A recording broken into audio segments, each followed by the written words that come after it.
Hello नमस्कार, मैं advocate Kumar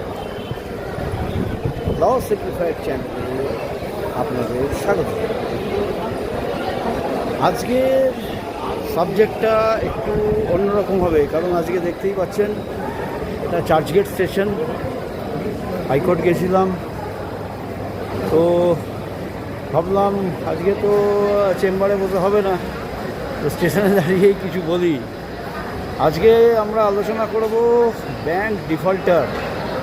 যারা ব্যাংক ডিফল্টার আছেন তারা যদি মর্টগেজ দিয়ে ব্যাংক থেকে লোন নিয়ে থাকে তাহলে অবশ্যই ডিআরটিতে ফাইল করুন। যদি ইএমআই না দিতে পারেন, ব্যাংক যদি আপনার সম্পত্তি টেনে নেবে এরকম সিচুয়েশান তৈরি হয়, এই সিচুয়েশানে একমাত্র ডিআরটি আপনাকে বাঁচাতে পারে।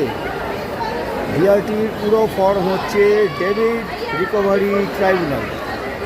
প্রত্যেকটা স্টেটে একটা দুটো করে ডিআরটি থাকে।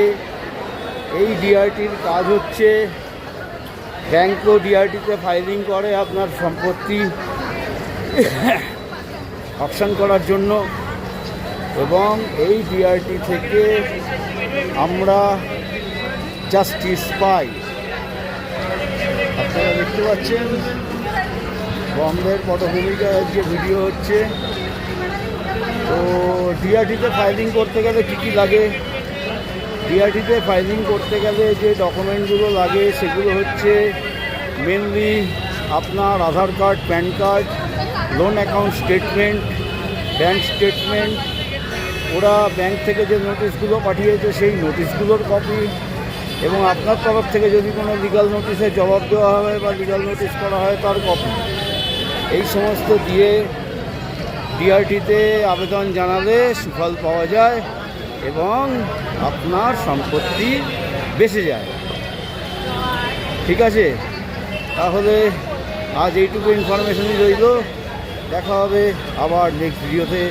ভালো থাকবেন, সুস্থ থাকবেন, সতর্ক থাকবেন। জয় হিন্দ, জয় শ্রীরাম, নমস্কার।